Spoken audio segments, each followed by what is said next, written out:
In my previous talk, I mentioned that betrayal is actually the worst form of abuse. So now I'm going to explain that more in detail because this is actually a key understanding, especially when you see it in the context of a particular sequence that possessed individuals carry out.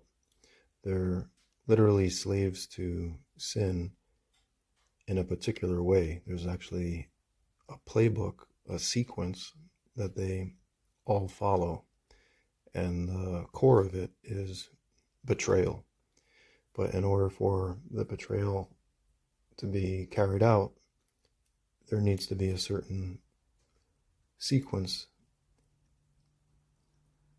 There needs to be first a relationship to betray in the first place, right? So Judas, who betrayed Jesus, is said to have betrayed Jesus with a kiss, right? Jesus even says, are you betraying me with a kiss? So Judas is a perfect example of the core behavior of someone that's possessed, right? And it says there in that gospel story too that he was, overtaken by the spirit of the enemy, right? And when he was, his main objective, the main drive within him was to betray someone that he was in a relationship with of one sort or another. Of course, in that context, it was being a disciple of Jesus. And Jesus, of course, showed love and care for him. And then that love was betrayed. So in modern times, there's a certain personality type, or some might call it a disorder, or a certain type of individual called a covert narcissist. And there's all kinds of information and testimonies about people that fall under this label. But the key thing to understand is that oftentimes when people are talking about a covert narcissist, they're talking about a possessed person. And they're talking about someone that follows a particular sequence in relationships every time, over and over and over again. So this is referred to as like stages of a narcissistic abuse cycle. The first stage is called idealization or love bombing. So this is when the individual identifies a potential victim and they shower them with loving words and affection and just treat them in wonderful ways. And they make the other person believe that, they found a wonderful person, if not an ideal partner, or even a soulmate or twin flame, because they're just basically everything they've ever hoped for. But it turns out that with these individuals, that's all just manipulation and deception. It's just to get the other person into the relationship and caring about them and loving them. Sets the foundation for betrayal. And I'm going to give some thoughts on, well, why betrayal? Like, why would anyone have that as like their main motivation? Why would they get a kick out of that? Like, why would they go through so much trouble just to apparently enjoy knowing that they're betraying someone, knowing that they're fooling someone, and that they're actually in no way interested in being loving towards them? They're just planning on hurting them in the worst kind of way. But I'll continue now with the stages of the cycle. So then, after some period of time with love bombing. Apparently it's common for it to be a few months or so. That's been my experience as well. There'll be a sudden betrayal, a sudden act of disrespect that's totally out of character for the other individual, right? Because they've been consistently sweet to you up until that point. And this initial betrayal, this initial act of like blatant disrespect can also be thought of as a victim test, because it's actually at this point that it would be good to just leave the relationship altogether, to just recognize, well, this is not a good sign, right? This is a major red flag. They just suddenly turned on me out of nowhere for no good reason, and I thought this person was trustworthy, but they just shown that they're not. And, you know, it would be good to leave. But that's not usually what happens, because the person's been so convinced that the other person really genuinely loves them because of that initial love bombing stage, that idealization stage where they mirror everything that you're looking for. You know, they find out what it is you're looking for, and then they assure you, oh yeah, I want the same thing. Oh, you want a traditional marriage? You want to have a family? Oh, that's what I want too. But it's just all lies. So this second stage, the beginning with that initial betrayal, is called the devaluation stage. So this is where they, if you stay in the relationship, continue to disrespect and devalue you and play mind games with you more and more in a way that is very disturbing and can undermine your own self-confidence and can just be demoralizing overall. And one of the main tactics they use during this phase is called gaslighting, which is when someone makes someone question their own perception of reality. You know, it's like someone catches the other person doing something wrong, and then they deny it and say, oh no, you know, you didn't really see that didn't really happen. And so gaslighting is especially evil, because it's not only lying, but it's lying in a way that can potentially drive someone mad, you know, because it just makes them think that they can't trust their own perception. So it's particularly evil. Other common tactics used during the devaluation stage are psychological projection, where they accuse the other person of exactly what they're doing. They'll also do guilt tripping, periods of silent treatment. They'll do what's called future faking more, which is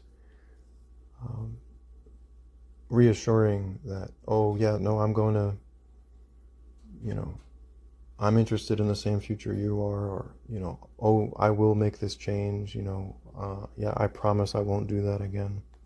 But they actually, it turns out, know very well that they will do it again, and they're actually planning on doing you even worse. So a lot more could be talked about tactics employed during the devaluation stage, but basically it's just various forms of disrespect and manipulation and abuse, and they'll use intermittent rewards, or they'll act like they were during the love bomb phase for just brief moments to keep you within that devaluation stage, but it actually just overall gets progressively worse, and they just introduce the sweetness very briefly. Little breadcrumbs is the term utilized in this context of analyzing narcissistic abuse. They'll breadcrumb you with some, you know, apparent love, just to keep you in that stage where they continue to degrade you and do you dirty more and more, some of which you're aware of at the time, and then, of course, they're doing things behind your back that you're not aware of, namely like cheating on you. So after the devaluation stage comes the discard stage, which is where they just suddenly leave altogether and move on, usually because they found someone else that they can initiate the cycle with, some other good narcissistic supply, as they call it. And the other way the discard can happen is actually called a reverse discard, which is where their behavior gets so bad, they do things that are just so disrespectful that it leaves you with no choice but to break up with them, even though you didn't want to. But they basically force you to, and so it's still them discarding you, but technically you're going to be the one that ends the relationship. And then after this stage is the deceptive return, also called hoovering. Hoover after the vacuum cleaner manufacturer, meaning that they suck you back in.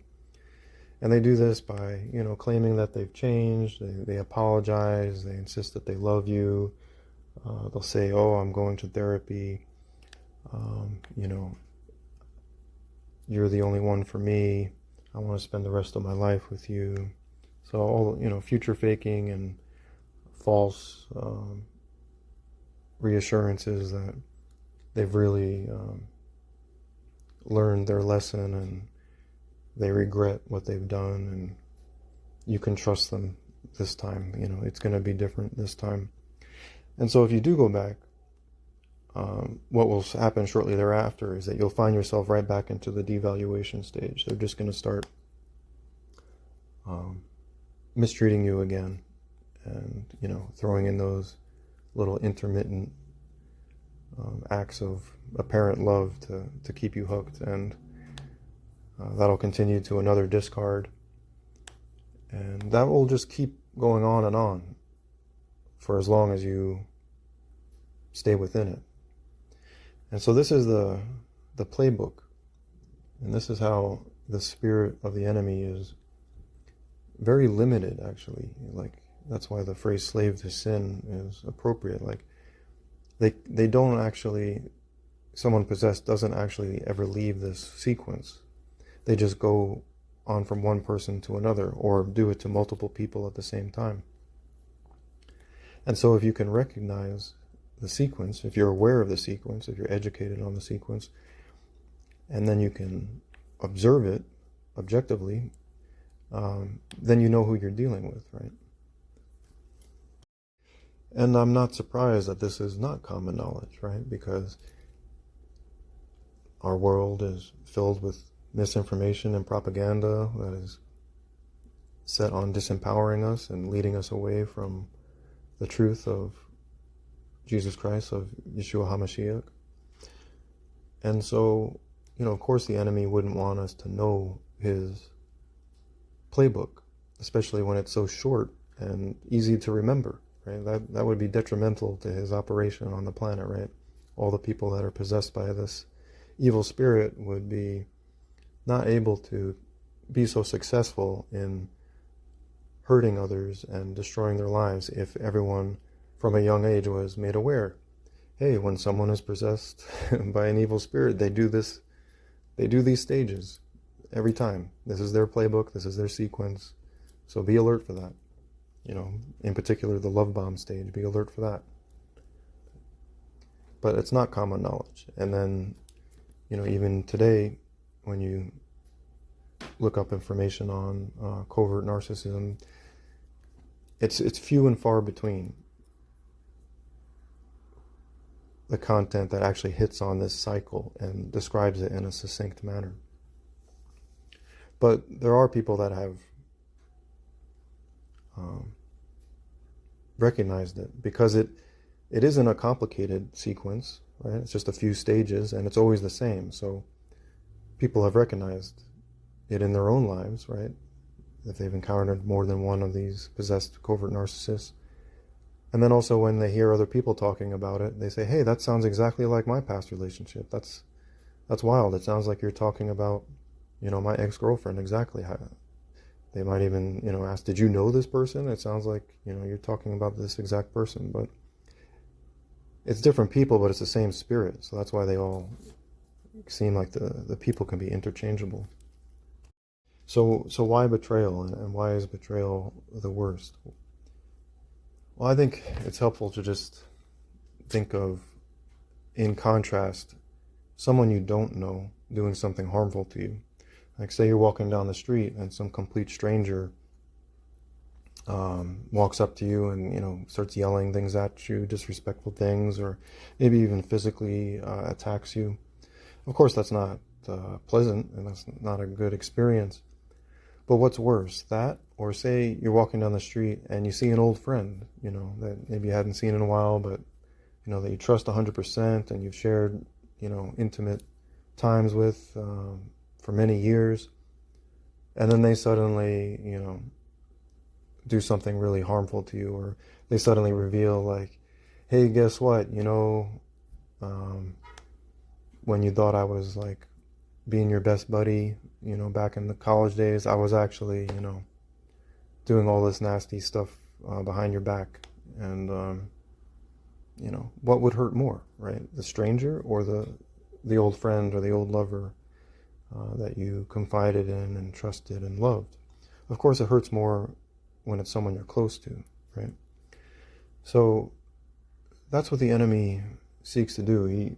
He wants to do the complete opposite of what Jesus is here to do, which is to bring joy to our lives, right? To bring us to salvation. The enemy wants to make us sorrowful, wants us to be filled with unpleasant emotions, namely sadness and disgust. And that's what the experience of being a victim of narcissistic abuse does. It makes you sorrowful and it makes you disgusted. And it can lead to falling into depression or worse, Like I said, it can be completely demoralizing, and people just they become hopeless. They fall into certain traps. They say to be wary of when you've been a victim of this kind of abuse. You can fall into the trap of hopelessness. Or you can fall into the trap of resentment and revenge, where you just, get filled with anger and do regrettable things. And, just becoming defeated. That's what the enemy wants. He wants to see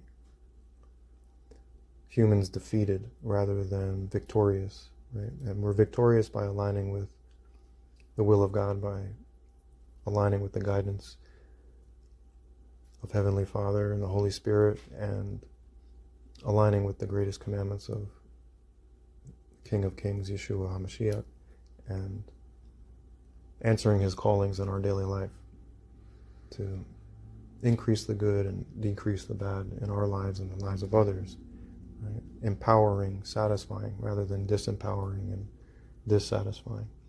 So that's why betrayal is the modus operandi of the enemy and all those that are possessed by them. And it's disturbing, especially when you recognize in the other person that they do actually get enjoyment out of it. And one sign of this, one indicator that's been testified about by many people who have been in relationships with these kind of individuals, is that they will on occasion show what's called the narcissistic smirk. So right when they are in the middle of, revealing something or hurting you and you're distraught, you'll notice this little smirk that emerges on their face. And, that's when they say the mask comes off. In a time when they should be feeling regret, remorse, lamenting over their abuse and making you hurt so badly, they actually reveal that they enjoy it. And maybe this is something that the devil can't even hide at times. Maybe the good creator makes it so that the mask has to slip on occasion, the truth has to be shown on occasion. So we do have a chance to recognize who we're dealing with. And what's the fate of these possessed people? Well, of course, the enemy just destroys their lives as well, right? He uses them as a tool to try and just destroy the lives of others, but of course he ends up destroying their lives as well. He just has them on this delusional, thrill-seeking, through abuse program that isn't going to end well for them, in this life or in the afterlife. And so what can be done about them? The main recommendation by coaches on narcissistic abuse is to go no contact, right? Once you recognize who you're dealing with, just end the relationship, walk away, and don't ever talk to them again. Don't ever interact with them again. And I think that's good advice. Absolutely. The question is, can they ever change, or can this demon that they've been possessed by seems to usually originate from childhood trauma, apparently. Of course, not everyone who experiences trauma becomes possessed, so apparently there's a choice made, perhaps at that young age, where they decide to let that spirit take them over. I can't say I know exactly how it occurs, and I can't say I know exactly how exorcism occurs. I do believe that it can occur, though. I mean, we, of course, have in the Gospels Jesus exorcising demons from people multiple times, and of course we've heard of, priests currently, and throughout history having done exorcisms. But in any case, if you don't know exactly how to carry that out, and even if you did, are they going to be cooperative and actually willing and wanting to attempt that, is another aspect to consider. It seems like most of the time, for most people, the best thing you can do is just go no contact, and be wary of encountering someone like that again, and educate others on the sequence, on the Devil's Playbook, so that they can recognize these kind of people and avoid them. All right, I hope you found this helpful. Thanks for listening.